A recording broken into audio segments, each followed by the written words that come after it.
all the conversations. There are no light between it and the policy. Hit all the mosquitoes as they fly out of the swamp, right?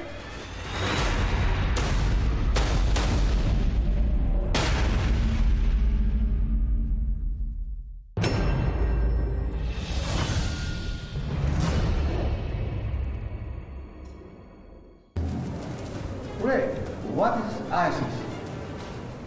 ISIS is a creature of the U.S. invasion of Iraq when the Sunni were marginalized in favor of the Shia, and when the Iraqi army was disbanded, there were no place to go, and it took several years, but finally they got themselves organized, and that's what you're seeing now.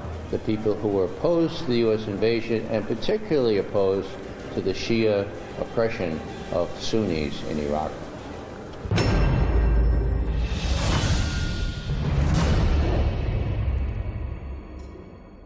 I have no idea where he is. It really doesn't matter that much to me. We have killed 6 or 7 second-in-commands of ISIS, but it never seems to make any difference. There are always people that will come behind.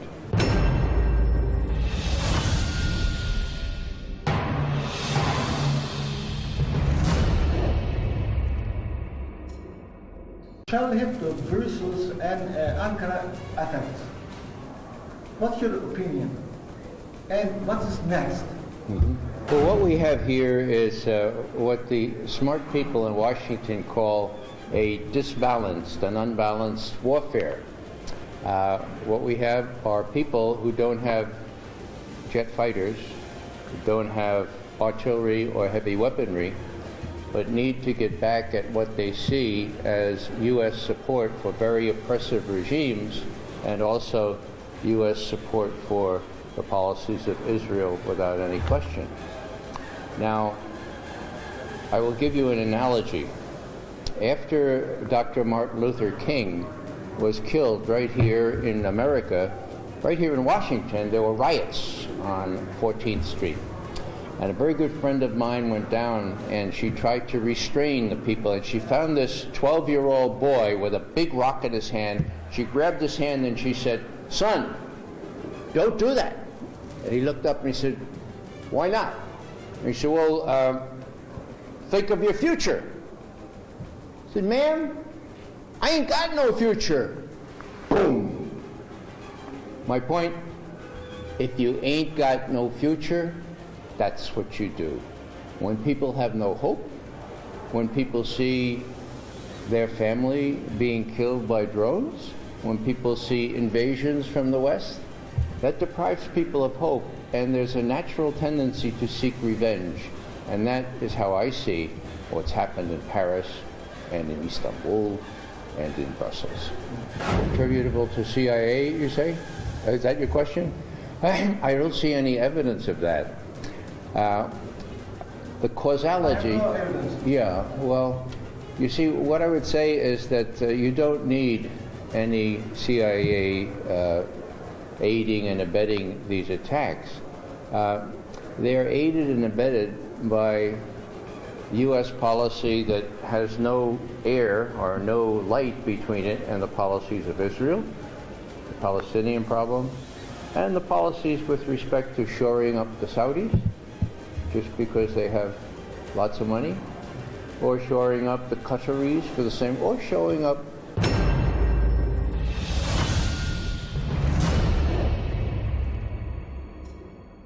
supporting Israel no matter what it does. And U.S. politicians brag about the fact that we support Israel 100%. Well, if Israel kills 1,400 civilian Palestinians, that has an effect on people there, and I think that you don't need the CIA to aid and abet that effect.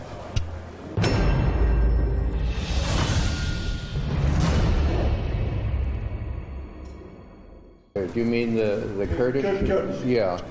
Well, the Kurds in the history of United States foreign policy have always been the pawns of history. As you know, they occupy large stretches of not only Turkey, but Syria and Iraq. And they have always been expendable. Now, more recently, since the invasion of Iraq, the Kurds have played a constructive role from USA interests in taking control over the northern parts of Iraq.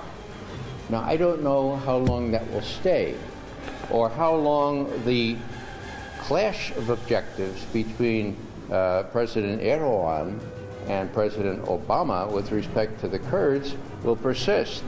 But it's a very messy, a very complicated situation, and my sorrow has to do with the people on the end of all this, and that is the poor Kurdish people who seem as far away from getting their homeland as they have ever been.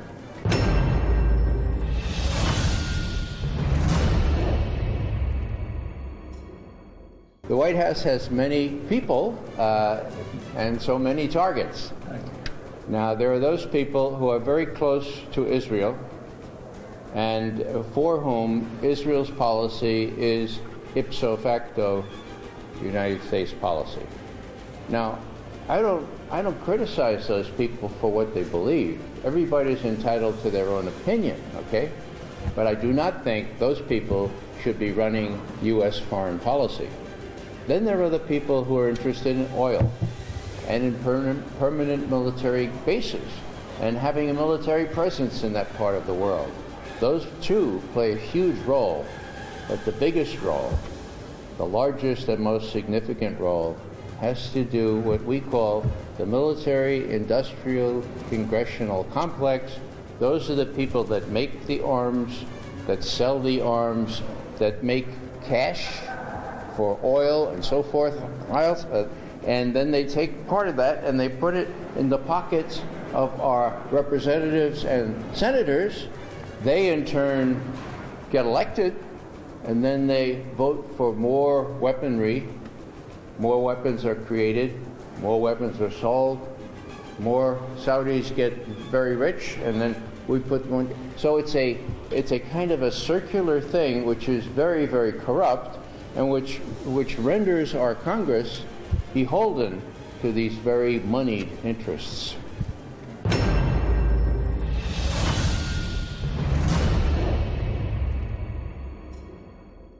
Well, I believe that Brussels was the target because it was easy. Some answers are easy. It had very loose security arrangements, very free travel back and forth, and a security and intelligence apparatus that is very good about listening into all the conversations, but not very good about following up on them. So it's a very sad situation.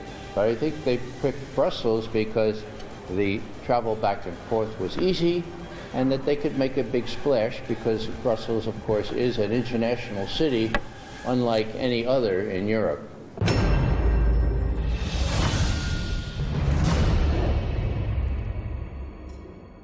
Well, I think it speaks to the speed with which they can catch people, but the slowness with which they can prevent people from causing terrorist acts.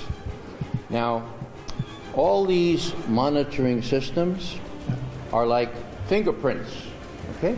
Now, J. Edgar Hoover, the head of the FBI, invented fingerprints, and if you rob a bank and you put your fingerprints on the window, they're going to catch you, right? But did fingerprints ever prevent a bank robbery? Never. Okay? So it is with all this information.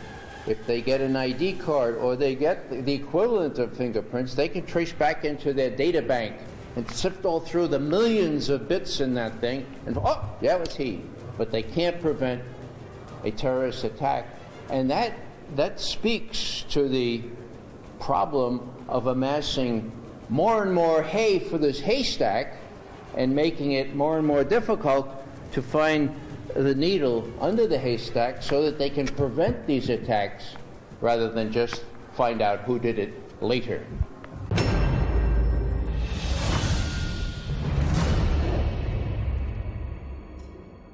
Well, you know, after 9/11, we had these color codes.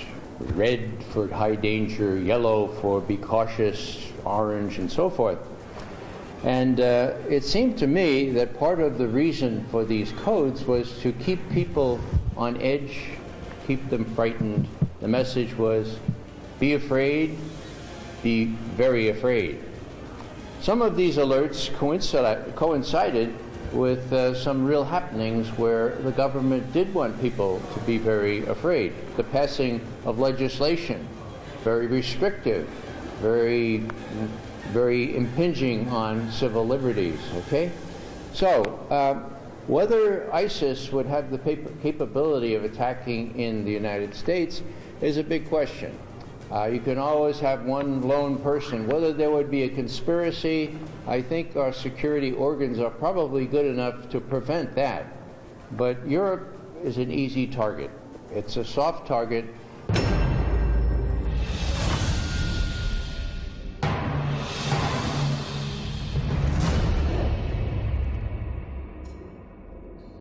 And the French decided, well, if Washington says, go ahead and cooperate in the war in Syria, and they said, well, we always salute, so let's salute again, and they thought that they could escape this kind of retaliation. They were sadly mistaken, because they are far easier targets than they are in the United States. You know, basically, what we have here is a situation where you don't prevent terrorism by collecting information and then finding the terrorists and bringing them to justice.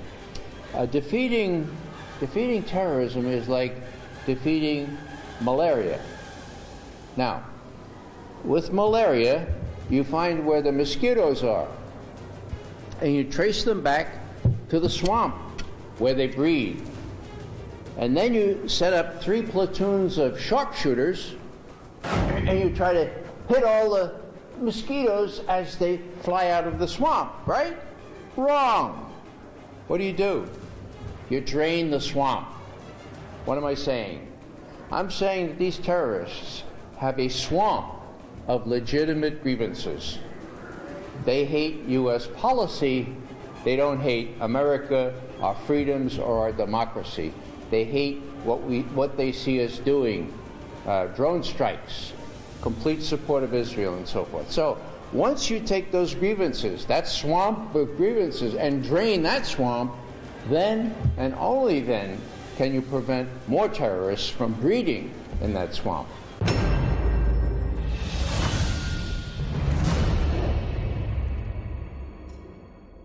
Well, you know, one is really required to explain why Obama acts as though he's afraid. I still give him the benefit of the doubt. I think that he means to do good things. I think that he would like to bring the torturers, for example, to justice. But he looks around and he sees the torturers right out there in the CIA, and he decides, whoa, what might happen to me? And so he leaves them in place. The same people who conducted these activities. Now, how do you explain that? Well, I think one explanation is that he's afraid of them. He knows what happened to President Kennedy. Okay? There are books written on that. So that's the one I favor. The other explanation, many of my friends say, oh, McGovern, come on, you know. He's in with the worst of them. He likes torture. He just professes to dislike it. He likes the wars. He doesn't stop any of the wars. He doesn't close Guantanamo. How long are you going to believe this guy? And that's an equally tenable explanation. I don't know which one is right.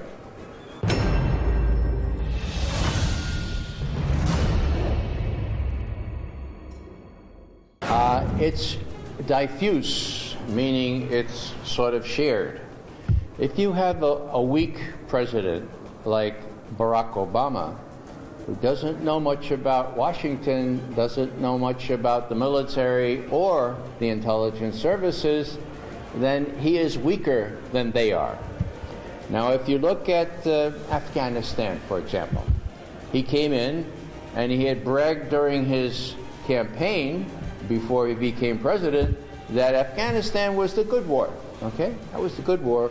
Iraq, a fool's errand, just a chaos. Okay? Now, I thought that he said that just to be elected. You know, I have to say something good about our wars. Okay? So, well, Afghanistan's a good war, right? But then he brought in all these advisors, Bobby Gates, Hillary Clinton, other people who were responsible for rooting for Iraq and for all these other. He thought that he could control them, and they controlled him. By leaks to the press and by other artful things that go on in Washington, they forced his hand, and before you knew it, 2 months into his reign, he was doubling down in Afghanistan. 4 months later, doubling down again, and look at it now. Look at it now. And so I do not believe that he's fully in control of his foreign policy. Even when he says something about ISIS, very often a general or the Secretary of Defense will say something different. It doesn't seem to matter to Mr. Obama. So I'm not a psychiatrist, and I don't see how he can live with this, but he's been living with it for 7 years. We ought to recognize it for what it is.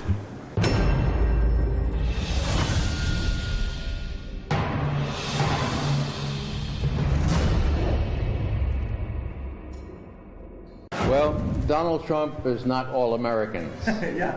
Thank goodness. Yeah. There is a purpose here to frighten Americans and to blame the current administration for not being anti-terrorist enough. So when you hear Donald Trump or the other candidates say these things, they are appealing to the basest instincts of humanity, which are revenge, which are unthinking retaliation. That's what we've seen. That's what we've seen since 13 years ago, when it was deemed necessary or advisable to take advantage of 9/11 and strike out against Iraq. Most Americans were deceived into thinking that Saddam Hussein had something to do with 9/11, and we wanted to get him, okay? That's the worst of America, the worst of any peoples, and that's what these people are appealing to. I think they're going to lose. I think they're going to lose badly, because I have more faith in my fellow citizens than they do.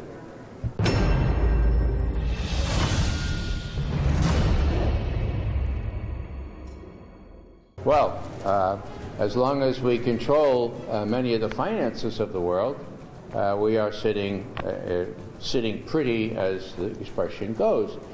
Now, Wall Street has always been a financial center, and the problem is that this is eroding.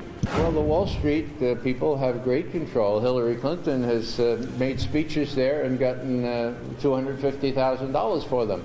So Wall Street controls the money. The military is very much, the military-industrial complex very much joined in that. And so we have an uneven system where the financial interests have more political power than they should, and when a financial collapse happens, who gets bailed out? The people who lose their homes? No. Wall Street gets bailed out. And so this, over time, is an unhealthy situation. It will have to change. And what we see now is that even the United States is not able to call the shots financially as it used to be able to do. Witness the fact of the Silk Road, China and Iran and Russia and the others in the Eurasian continent getting together and maybe even buying oil for something other than dollars.